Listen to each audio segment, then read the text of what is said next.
Ladies and gentlemen, all the way from Nigeria. I can't hear your shout. All the way from Nigeria. The one and only Jim Iyke. Give it up, come on.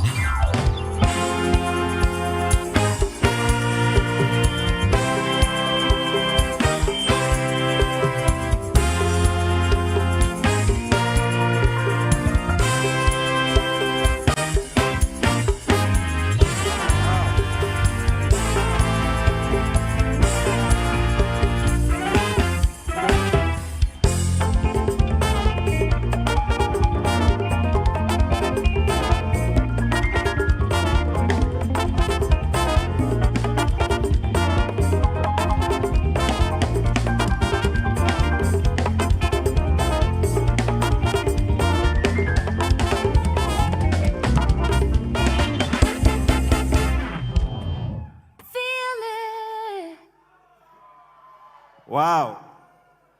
I didn't know whether to break dance or just stand aside and watch this.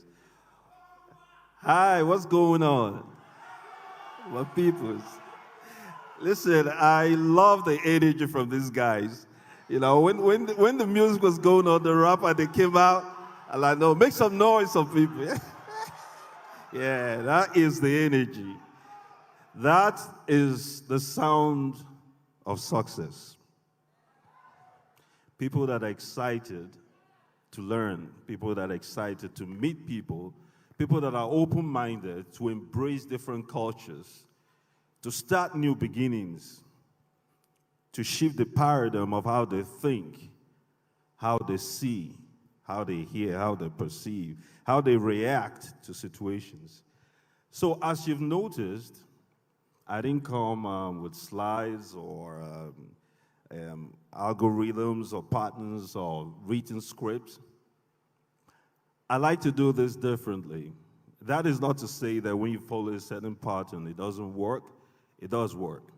Believe me. But I'm just different. So I said what I wanted to do was an interactive session because it would tailor your needs, your questions specifically to how you want to live. And then I can answer from the wealth of experience that I think I've garnered over the years that hopefully will set you on a new course, a new path to realizing your dreams. When Pastor B, forgive me, that's what I call him, said, hey, Jim, I need you to come out here, speak to my friends, my people. I said, I don't know if I'm best suited for this. But he said, yeah, that I think you're best suited. Ladies and gentlemen, I've lived a certain different life.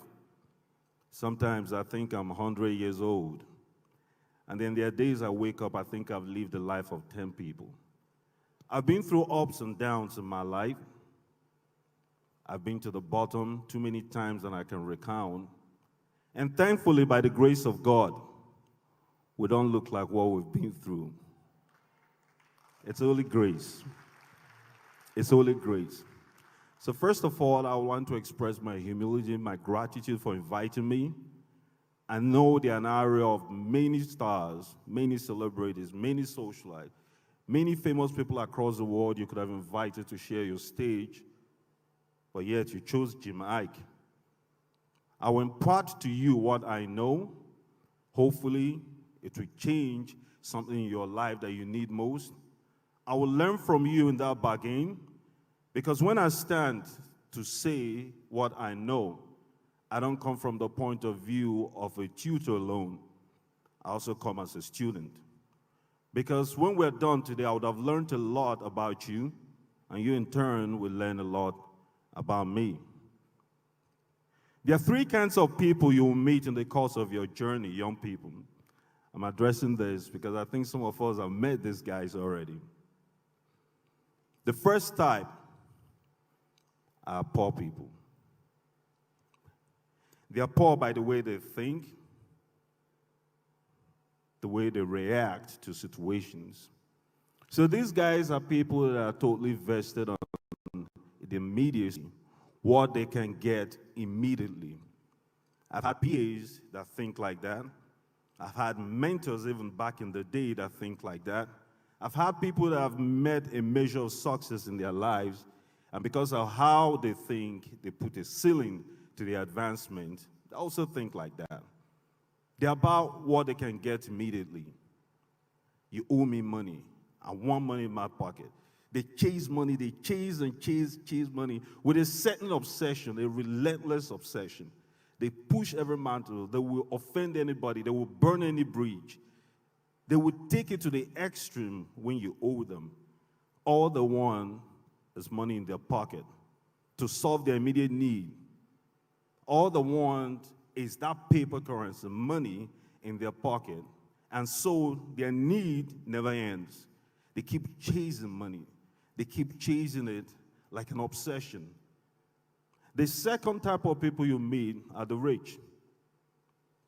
So they are fixated on acquiring status symbols.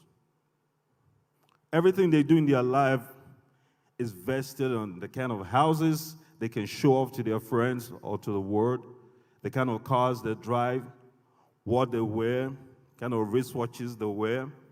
I mean, a lot of us here, sometimes even a present company is guilty as charged.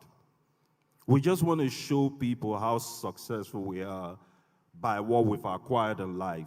So we'll work for it, we'll relentlessly pursue our lifelong pursuits to gain these status symbols. As we acquire them, we vet to get more. And in that order, all we do is show these things off. We're exhibitionists. The ostentatious lifestyle never ends. We keep chasing, we keep showing up for one singular reason alone. That is to show that you're rich. Then the third people, the kind of people that I think I have become, that I've vowed to become, are the wealthy people. These are people that live predominantly on ideas. They live for it. They think it. They sleep it. They eat it. They will convert any relationship with anybody that can give them ideas. They will live with anybody. They will tolerate anybody that has ideas. Because ideas, these are what solves the problems of the world. And once you solve one problem, therein lies the wealth. So these are people that embrace everything that consecrates around ideas. We should sort this kind of people, make friends with this kind of people, because these are the only kind of people that will advance your cause in every form and shape of your dream. The people that live for ideas. Now, the one thing that I want to do is have a conversation with you, because in so doing, I'll be able to know how to react or how to answer certain questions that you have. I think I asked for people to be at different points of the room, okay, so we can start. I'm talking about fielding questions on every subject matter under the sun. You ask, and to the best of my abilities, I will answer. Can we start, please? This is the interactive session that I spoke about. So let's start. Who has a question? Wow. You don't waste time, do you, sir? This is actually a question I'd wish to ask. What's your name, sir? I'm so sorry. My name is Solomon. Nice to meet you, Solomon.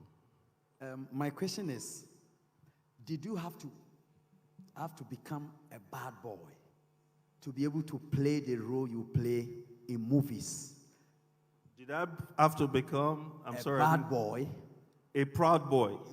Bad boy. Yes. To be able to play the roles you play in movies, because when we were young, we used to watch you doing all the bad things in the movies. Wow. So I just want to know. Well, I wasn't expecting that question. I expected something from another angle. But be that as it may, that is what we're here for. I don't think anybody goes out to intentionally become bad. You know, I don't think you wake up in the morning and say, today I am going to be bad for the world to see how bad I am. No, I think a lot of people, there's a certain translation emotion that is lost in a lot of people as regards my job description. It is, at the end of the day, a job. You understand? It's just a job that I happen to be extremely good at. So if you had a certain conviction when you see my movies that I am bad, well, I suppose there's a degree of bad in everybody. Yeah, so no, it wasn't intentional. There was a metamorphosis that was going down in Nollywood at that time. It's called typecasting. So it so happens that the first few films I made were bad roles, right? And I happened to have lived up to the billing so much so that producers, you know, they're very superstitious lot back in the day. Whatever sells, they latch onto it and decide to make it an enterprise of sorts. So a few bad roles, they decided that one is exceptionally good at that. So let's offload all the bad roles on him. And I couldn't complain because I was starting out my career. I didn't have a say at that point. You go with emotion. We're going to come to all that later as to how to develop a certain work ethos in your life, how to develop a certain schedule, how to enhance, and of course, when to say no in your life. Some people say no too early in their life, and that's when it becomes a question of ego. Some people say no at the right time in their life, and that's when it becomes a question of wisdom. So we will differentiate all that, we'll demarcate all that as we go. But yes, I hope that answered your question, sir. I'm not bad. I'm the greatest guy you've made. Trust me, man. But don't test me, though. All right, so can somebody ask me a little more organic questions as to why we're here? All right, I'm Prosper. What's the name, sir? Prosper. Prosper. Okay. Nice meeting you. Yeah. As a succeeding question to that of Mr. Solomon, I want to know, did those roles really leave any character trait in your life which, moving on, had made you leave them positively or negatively? It's echoing on what I wanted to catch it at some point. Could you repeat the question, please? All right, as a succeeding question to that of Mr. Solomon's, did those roles you play in the movies leave any kind of character trait in your life, which, moving on, you find yourself or you stumbled in leaving them as your personality? It's a very good question. So there's something in my industry called the characterization that a lot of people are not aware of. I'll give you an example. Mr. Day-Lewis, he happens to be one of the greatest thespians of our time, is of English extract. He's an English actor. I think he's won the highest number of Oscars in our job. Okay. On his third Oscar, his wife was sitting out front like you are right now, and he said to her, "Thank you, my dear, for taking me in all those years. Because every night, a different man came to your bed. And in all those nights, you managed all of them. So my greatest accolade goes to you." I'll interpret it. Roles has a way of being a part of you. If you're a method actor like I am, you leave your role. I leave it. So within the time when I'm playing one of those twisted characters, my household knows to stay away from my path. I promise you. Even my son senses it sometimes. I mean, he's so good at sensing it, it's ridiculous. So you have to stay within the ambience of that mood, that sentiment. If I'm playing a dark character and I'm happy-go-lucky all the time, hanging around, having fun, it will be hard for you to make the transition every time on set. So you stay dark, you stay within that mode, so you can execute the character. So many times, a lot of actors take these things to work, these sentiments to work, to their homes. and they find it hard to come out of it. Okay, so there are traits that go with you. I've pretty much played every character trait that is easily imaginable. And yes, at some point, your archives, your mental archives especially, become like a filter. You sieve the good from the bad.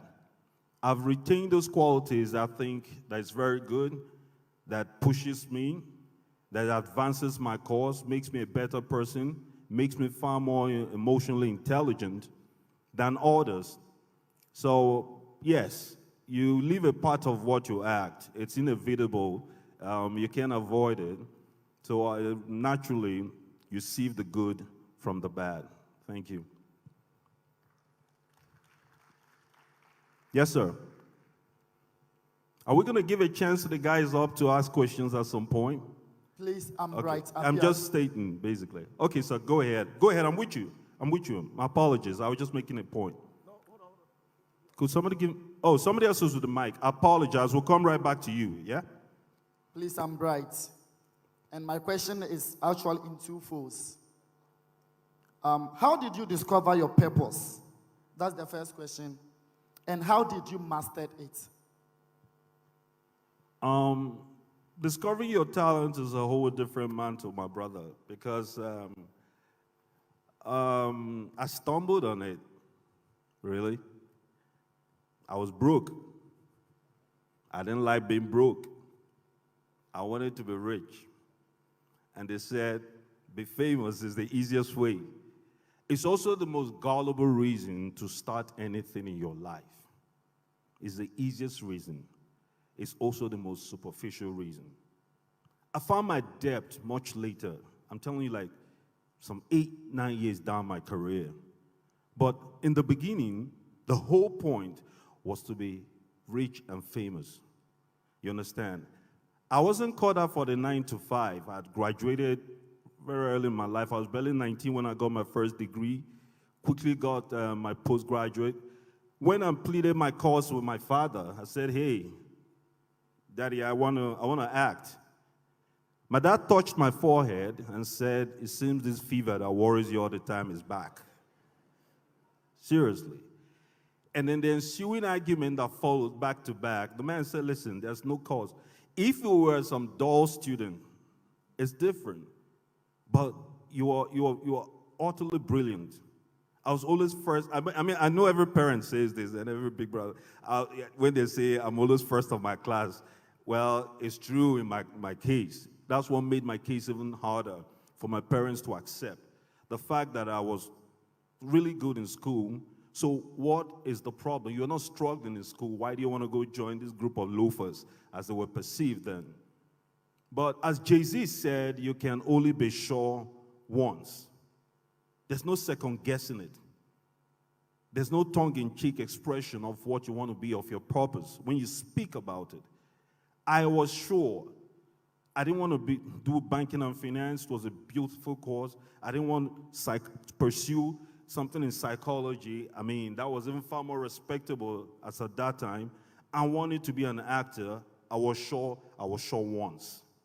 And I was ready to weather the storm that came with it, including my parents kicking me out of the house. So I left home for 2 years. I couldn't come back home. But in all that time, I knew that I was right. I knew that this is the only thing that would give me joy. I had friends that were in school with me that advanced their course, because the natural pattern my parents wanted was, after your postgraduate, you're done by 19, by 21, you're done with your postgraduate, master's at 23 at best. By 26, 27, you have your doctorate. And then you go head one of those Fortune 500 companies, buy us a big house and Rolls Royce, and everybody is happy. So I flipped the script. And they weren't happy with it. The whole understanding about it is that be careful what you set your children or people that look up to you, the course you set them on. Is it a course that truly makes them happy? Is it what they will embrace for life, like a lifelong pursuit, and they're best suited for it, the entirety of their being? It took me a few years to understand that this was what God created me to be. This was the pursuit that I was to make of life. And after a few years, I had another conversation with my dad. And I said, the plan was always different. I didn't even understand it. I didn't even understand. And I joined the industry, as you all well know, when things weren't that lucrative, so to speak. It wasn't that prosperous. Okay? The light at the end of that tunnel was quite dim. And the harder you walk, the dimmer it became. And that's the funny thing about it. And then I was pitted against the challenges of people I went to school with, finished far earlier than them. I was far smarter than, well, God forbid, but that's the truth in school. And they were doing so well financially. So there was always a point of regret in my home when they say, oh, look at him. He's advanced his course, he's doing so well, he's the MD of that company, and you're still telling me that you're struggling for roles somewhere. But I knew what I wanted for myself. And I knew that if I chased it to the end, every other thing would add up. The company ownership my father always aspired, I own it or co-own it. Every other thing that he pointed at and said, your friends or colleagues or people you went to school with, this is the end result of what they would have achieved. I believe I'd achieved it and superseded it. I'd become 10 sons in one based on one conviction alone. The understanding that this was my purpose in life. So you can be sure once. There's no second guessing it. And once you're sure once, forgive me, no parent, no pastor, no friend, nobody that exists in your world or coexists must tell you differently and you listen. Chase your dreams. It's really that simple. There's no algorithm about it. It's not rocket science. It's not complicated. Once you're fixated on that, I'm telling you, it's only you that know. There's nobody that will tell you differently. Only you know that this is what I want to do.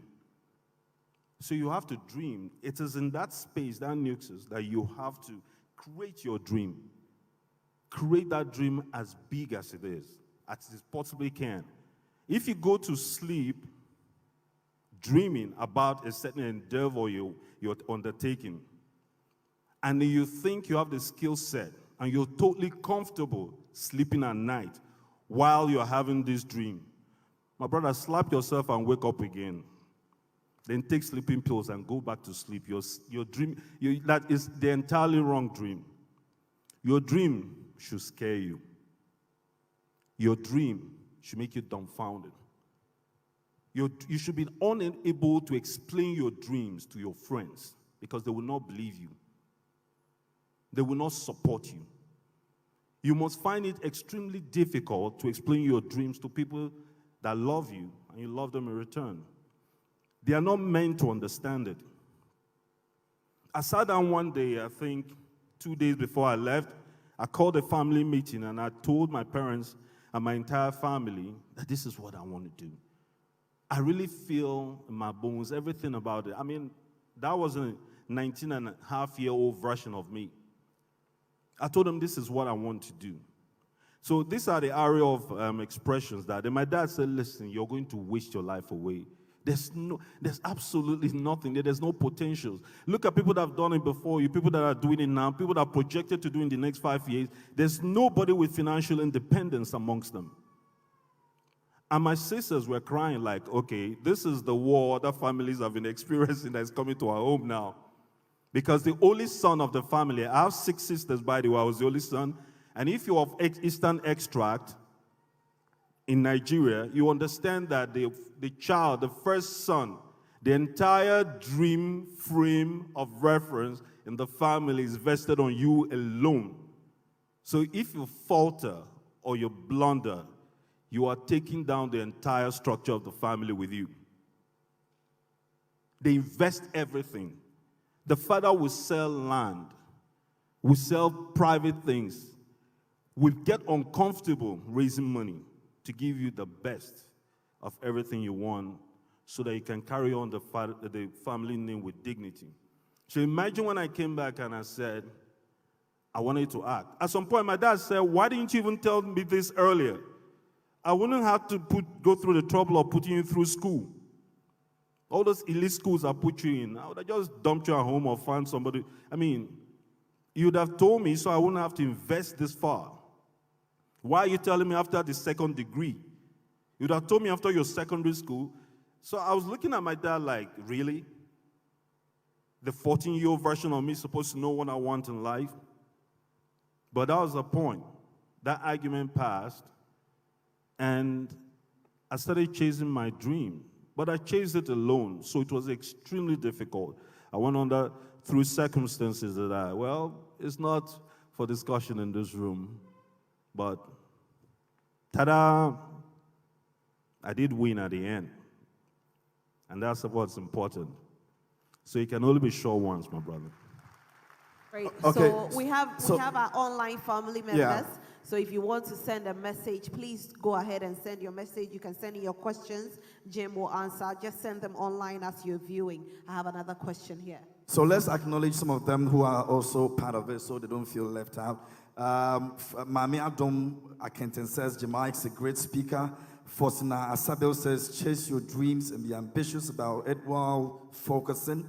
Raphael says, very good program. And this one over here says, why did you I can't like hear you. that. I'm sorry, I can't hear you. They're all online comments, not questions for you for now. Okay, can we take them one at a time? So that Yes, we'll do that. Okay. So this is just those who are watching online and contributions on that. So we'll take some of the online questions a bit later, but go ahead. Thank you very much. My name is Thompson. Hi, I realized that, Thompson, I realized that you've actually worked with a lot of people and across the world. What has friendship done for you? What? What has relationship done for you? Relationship is everything, sir. Trust me. Show me your friends, and I'll tell you who you are and what you're likely to become in the next 5 years. It's a promise. It's not juju. I'm not some medium. I'm not a spiritualist, but I'll get it down to the T, the exact predictions of what you're to become in the next 5 years. So to garner a relationship is the wealth we're all here gathered talking about. At the end of the day, if I didn't have a relationship with Pastor B, he wouldn't be able to pick up the phone and say, hey, come. And I'll leave everything I'm doing and I'll come.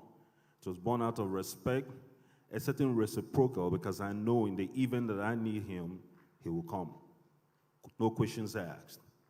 I don't have to know him for 10 years to respect him, to regard all his visions and his purpose, to make it coexist with mine, to connect with mine.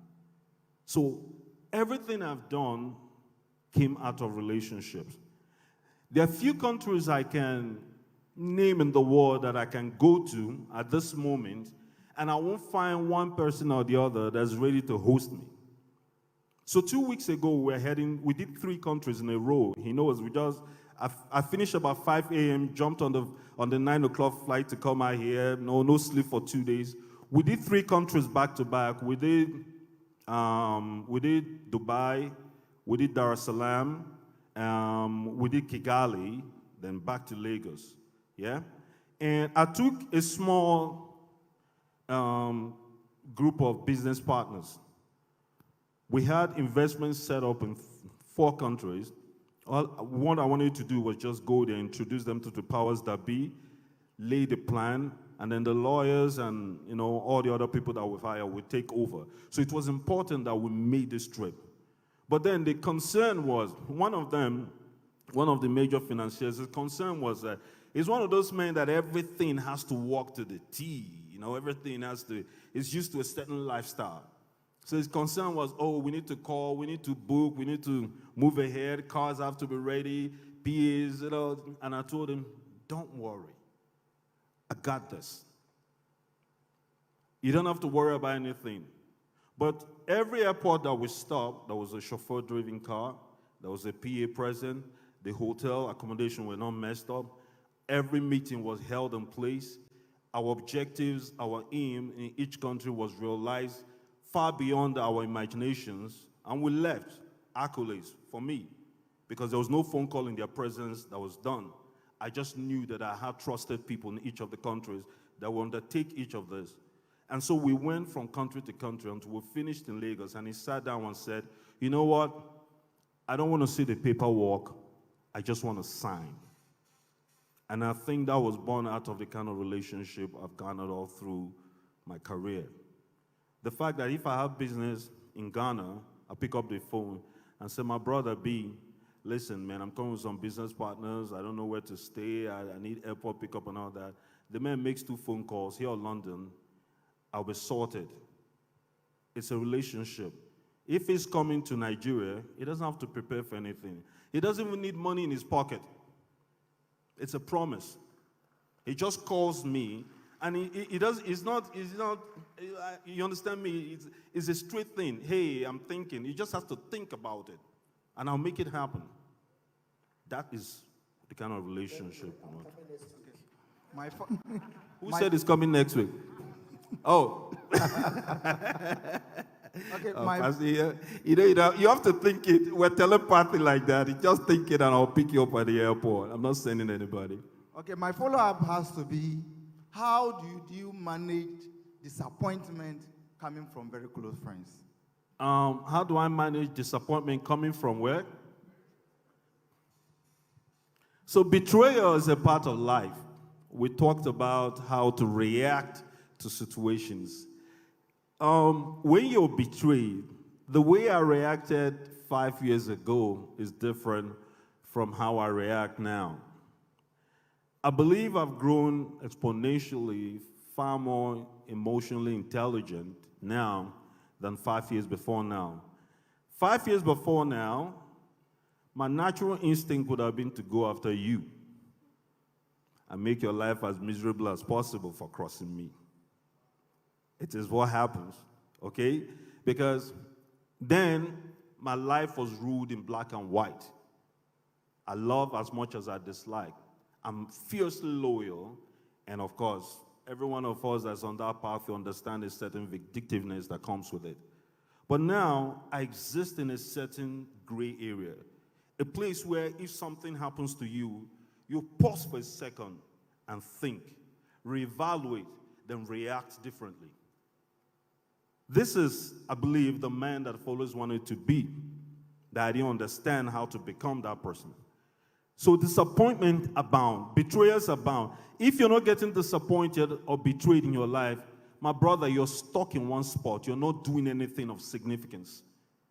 Because that's part of it. The envy comes with it, the betrayal comes with it, and it's going to come from the people that know you best.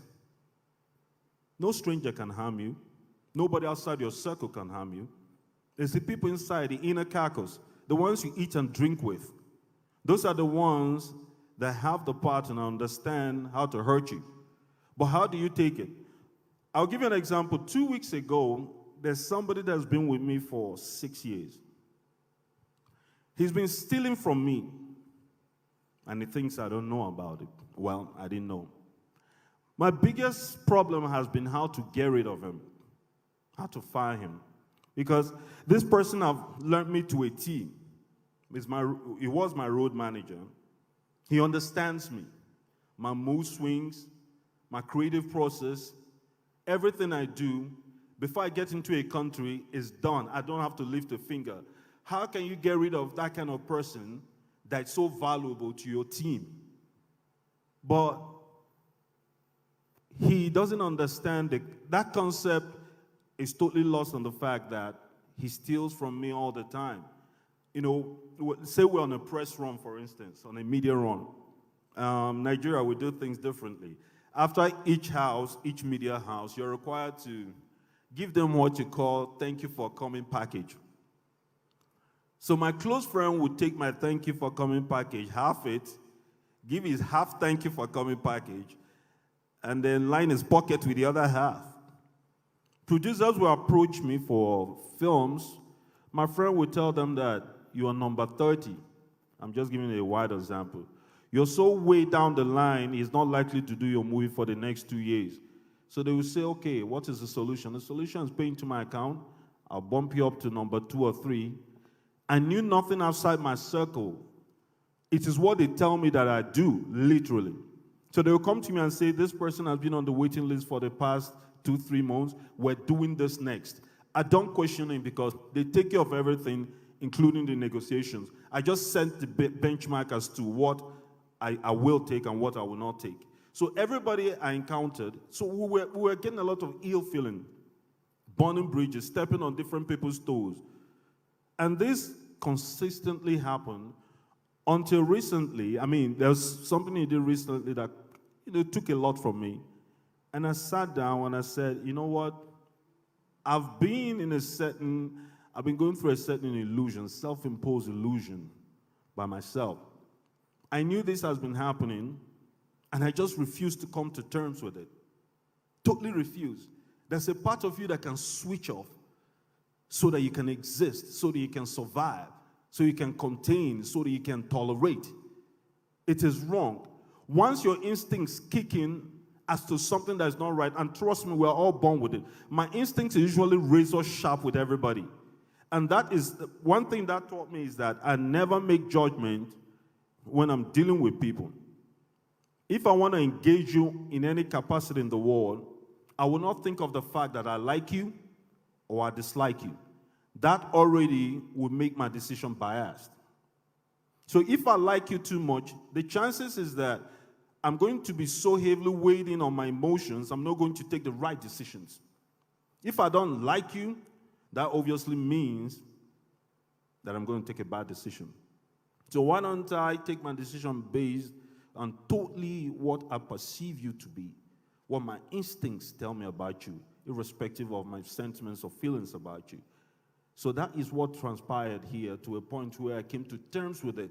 I had a soliloquy myself and sat down and told myself, you're lying to yourself. I'm telling you, the greatest lie you tell to anybody is a lie to self. And I told myself, you know this person has been robbing you blind. You love this person. You will take a bullet for this person. But this person has been totally adverse to your cause. It is time to let this person go. As soon as I took that decision, settled him as I thought somebody that has been with me, served my cause for years would, and I let him go. It was like a big weight went off my shoulder, brought in a different set of people to man his position, because he got his whole team also involved in his scams and his schemes. Things changed differently.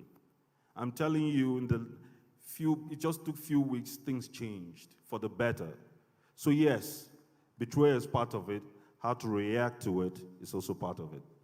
I gotta say this a minute. We have two people here, so let me take the ladies' own first. Okay, Rosalind, If you please, don't mind. a minute. Let me Okay. just stay.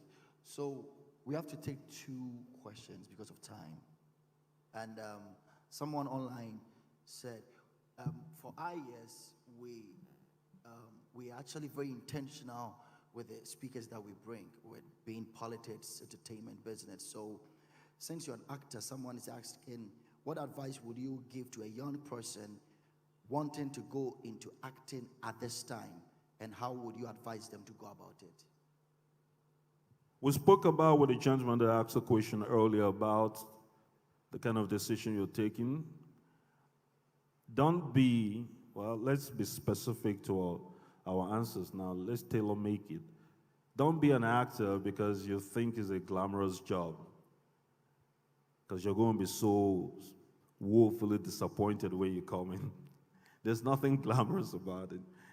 When you sit up 2-3 a.m. in the morning filming, or you're made to repeat a certain part 20 times over, or somebody says something totally sadistic about you online because they don't know you enough, every part of your life is open in the court of public opinion to be judged. They become your judge and jury.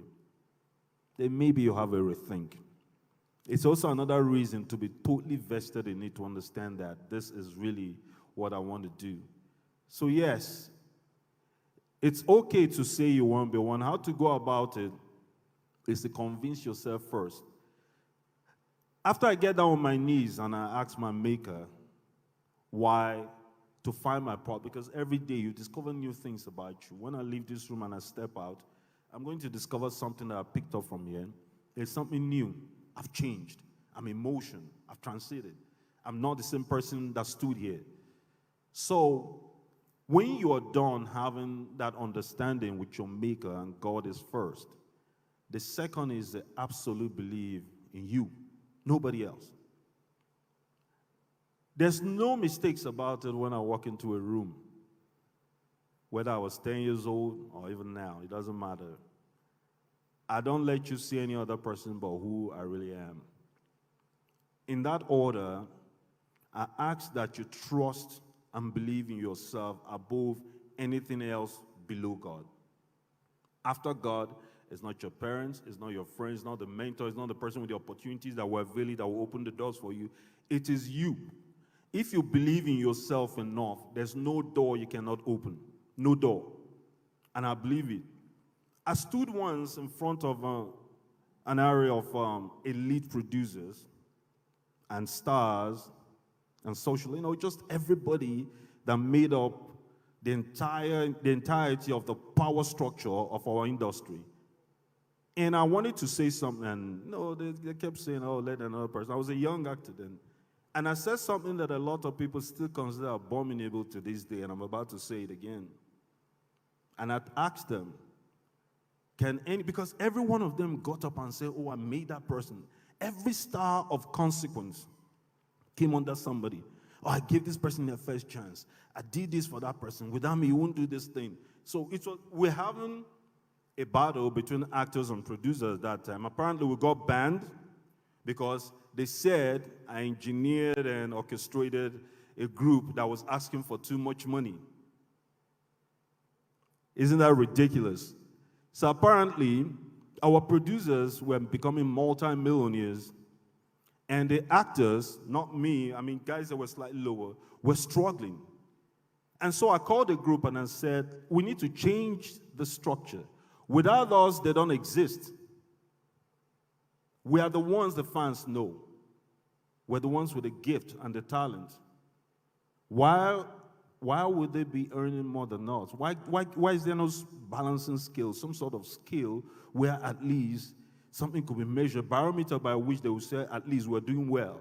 Why is the gap so distinct? Why is there a total disconnect in the wealth appraisal between us and them? So I said everybody should start asking for more money.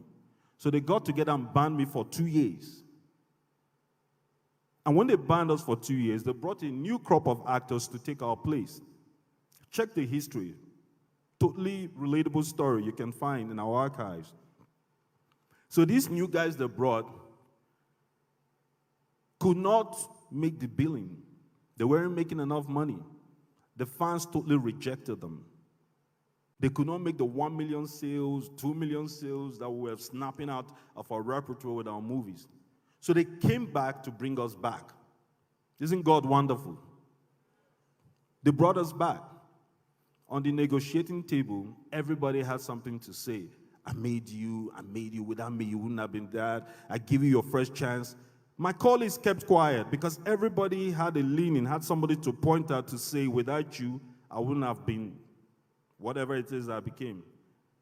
So I said one thing, and I said, can somebody in this room stand up and truthfully claim that without them, that I wouldn't have come up? Not one person. Not one person. Because I knew how I started it. I knew the belief that I had. The belief base that I had. It was totally, I just fixated on God, refused to do small roles. For the first 2-3 years of my career, I couldn't do a major roles because they kept giving me small roles. And I refused them. I said if it's not a major or a lead, I'm not doing it.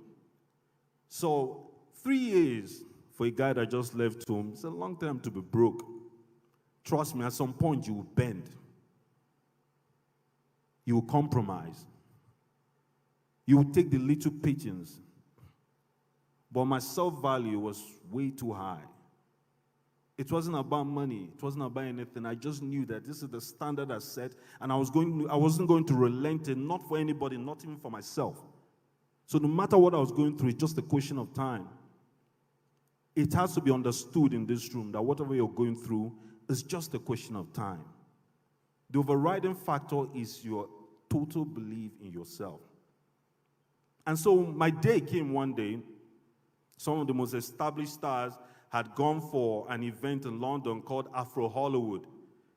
And so there was a space, a vacancy of top male stars for film. They went there, stayed longer than they planned, stayed over a month. So they said, okay, there was a vacancy. How are we going to fill it? We need to make movies. These guys are not coming back. But there were female leads. So they said, okay, you know what?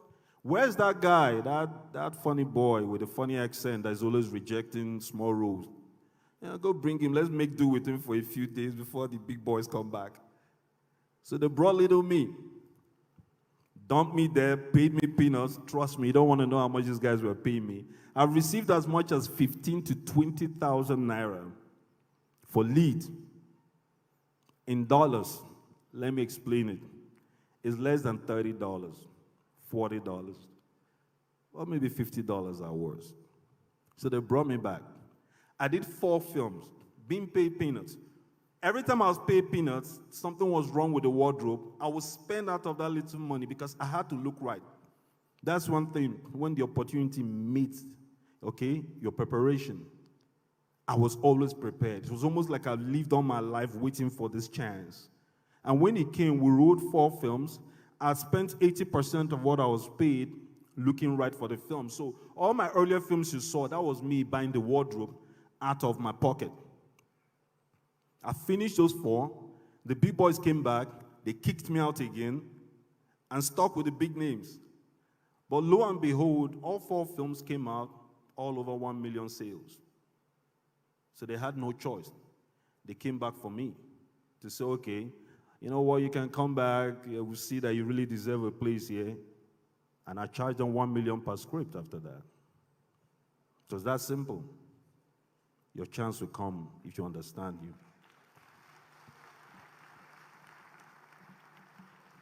Thank you so much, sir. My name is Karen. Yes, ma'am. You spoke about people in your earlier presentations. And you I spoke about people, I'm so sorry. People, types of people would meet in life. And then you spoke about the people that live for ideas, and you advise that we try to be with those people. Hello? Hello? Is it time to run out of the room? Okay. So you told us to try and be with people like that, people who are like-minded, people who always want to get ideas to make change. I'm asking, with somebody in a community or born in a society where they don't have people who have those ideas to reach to that peak, to reach to that echelon, there are places where there are no competition with anybody. What advice do you give to that person? Improvise. How? We all improvised. What did I have to create mine? I will explain it. When we started, I had 2 friends. You see these 2 guys, these are the friends you need all your life. You need people that believe in you. You need people that believe in you. I repeat it. You need people that believe in you. Look at the eyes of the friends, the people you have right now. Do they believe in you? Okay? That is the whole point. You see these 2 guys, they believed in me. We understood something. My talent, gifts, without hard work is nothing. Absolutely nothing. And if you don't go to elevate your talent, your gifts, it is nothing. I met these guys in school. We came together, we finished serving, and they couldn't get a job the first 1-2 years. So I called them and said, you know what, you be my manager. Imagine me asking a guy to be my manager and I hadn't earned a dime in my career. It took self-belief. I said, you become my PA. So together, every day, we'll concoct ideas. We lived on our dreams. Our dreams thrived on ideas. That was all we had. We didn't have money, we didn't have connections, we didn't have nothing. As a matter of fact, we were even rejected in our realms. We were deemed too arrogant, too alofish. You know, we were deemed like we had superiority complex, but we understood the assignment. The assignment was the fact that we believed in each other. So what we did was that we push our mantle together, and we believe, and every time they would say, okay, you know what, let me approach these people, let me talk to these producers. They kept creating chances. They kept pushing, we kept praying together. But our understanding was that we will not accept small roles. We will convert relationship with young producers that saw the light in us, saw the next generation in us, saw the next stars in us. And that's how we kept pushing it. We pushed to a point where people started seeing us. You have to believe. Believe is everything. Your dream is everything. And the conviction of that is what carries you through. Not everybody is born with a silver spoon. Not everybody is born with a big last name. But a lot of people have made it. The whole status quo of old rich or old money has been totally demystified right now. Millennials are making it everywhere. People are sitting in the confines of their garage or home and becoming millionaires. What makes you think that you really need people to make it, that you need to have a certain caliber of people to make it in this life? It's a fallacy. It's been demystified a long time ago. This generation has even made a rubbish of it even more. The new cadre of rich, name the first 20 richest men, they were all self-made.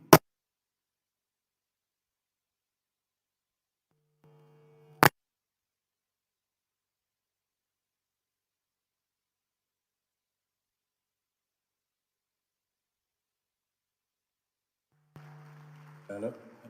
Hello?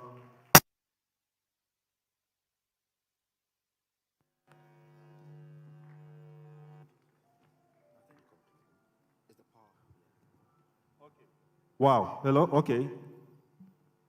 All right. So directly to your question, my dear, please don't look at your background. Don't look at your last name. Don't look at what's happening around you. As I exist, I'll tell you how I do it. I am deaf, blind, mute to what every other person is doing around me. I don't care. My agenda is my purpose. It is the people around me. Those are the people I carry my thing with. I don't care if somebody's buying a Rolls Royce next to me. I don't care if somebody has $200 million next to me. It doesn't matter. It's never mattered to me. The point is that, am I putting in my best every day? Do I wake up every day imbued with my dreams and my aspirations? Am I working hard to that goal? Am I being a great father, uncle, brother, friend to people around me? Am I serving humanity in a certain cause with my gifts? These are questions you ask yourself. It's not about, latching on to some ready-made background before you make it in life. No, my dear, it doesn't work that way anymore. Have ideas. Make sure the ideas are authentic and they will serve humanity in some cause, or at least, at the very least, solve a problem. Believe in it. Chase it. Pray about it every day. Give it up to God. He's the maker of all things. At the end of the day, surround yourself with people that really believe in you. I keep hammering on it because I know that I wouldn't have been nothing without those two guys. We dreamt together. We staffed together. We pushed our agenda together. We became successful together. Then they veered off to handle other things. We own 4 businesses together. We remain steady friends together because we've been through the highs and the lows. Who are the people around you? Who are the people that are telling you in your ear that you can't become what you become on earth because you don't have the right last name or don't belong to the right family? I think it's a lie. The truth is really simple. All right. I think finally, you just released your latest book. Yes, sir. Can you please talk about it? During the course of the pandemic, my son and I, we found ourselves in Paris. He wanted to go to Disney. I was a spoiling, doting father, and I thought, hey, man, let's hang out. We got to Paris. The whole world shut down. It was the middle of the pandemic, and everything shut down literally. We ended up spending 6 months in Paris without going home. So in that time, children, they're resilient. They are easy to, they're social butterflies. It was getting on well, making friends up and down. I'm the adult that was forced to stay in one space, and I was struggling with depression, as we all were at that time. And at that time, I decided everything I've experienced in my life brought me to this point. I've become totally fearless in everything I do. This is the first time in a long time in my life I was expressing fear, feeling fear for him, for me, for the world. So I didn't know what to do. So in the middle of that, I needed to take that emotion, translate it, and put it somewhere. And that's what birthed this book, The Gift and the Odds. How to find your gifts in every odd part of your life. I wrote 15 series of this book. It's subtitled in each one. This is Walking Through Walls. We wrote about different Arab subjects under the sun, how to deal with grief, how to deal with love, how to do startups. You can find it on the different platforms from Amazon. It's an ebook series. I think it's really something everybody needs to read to understand your purpose, to understand how to deal with it, understand how to circumvent circumstances in your life. As a black man, we have very unique problems, especially if you traverse the world. You understand. You dress the wrong way, end up in first class, you'll be misjudged. You end up in the different class of El Circle, you'll be misjudged. You'll be profiled at every turn and everywhere you go. So you need to understand how to deal with different aspects of life. And I think that is what I wrote about. So how can we get a copy? Yeah, you can find it on Amazon. We have it on Amazon Kindle. We have it on Apple Books, on Kobo. All the ebook stream platforms, you have it. And you can also get a hard copy from there. We release a new series every 2 months. This is the first. Yeah. All right. Let's clap our hands. Let's give it up. Thank you for having me. Thank you. A minute. I think on Wednesday, you told me you'd do anything for me. Right. I think I'm in trouble now. Right. Well, literally. You promised me in the presence of Pastor Eastwood. Yeah. So. I said you're a hard man to say no to. Okay, but I need a favor. I hear you, sir. I want to give you a script right now for you to act it. So, this is the script. Let's say, okay, Rosalind, come. Rosalind, it's your wife, and you cheated on her, and she caught you, and you were apologizing. Whilst you were apologizing, your side chick came, acted. Let the side chick come at you. We have to have a complete picture now. Okay. So she's my wife. Nancy, come here. Nancy, we need a side chick. Nancy. God forbid you will never be a side chick in Jesus' name. But can't be the side chick temporarily. Let me help you. Okay. It will never happen, but you make a really good side chicks with her. Just come. Hi, nice to meet you. What's your name? Nancy. Meet you, Nancy. What's your name there? Rosalind. All right. Action. Yeah, production manager. Okay.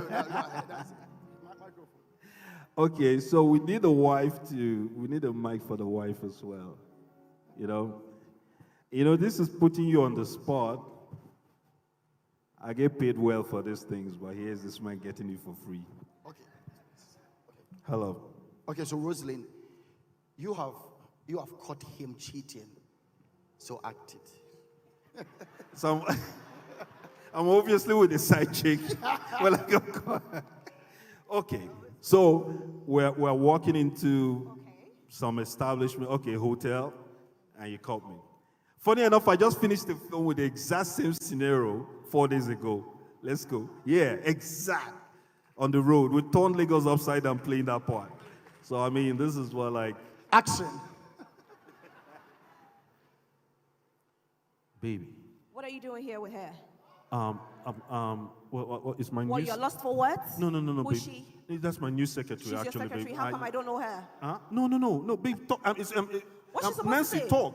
You're my new secretary. I was interviewing her. Where? And So- what were you saying? So we wanted to go have dinner in that There's place. no space in your office to interview her. No, it had to. I wanted to see her on her down. Excuse No, me, madam. Nancy, you can't go now. Nancy, can't- wait, wait. stand This here. is my wife, Nancy. You've not met my wife. Okay, so you come here. If I'm your wife, you come Okay, here. this Yes? is my wife, Nancy. Now talk to her.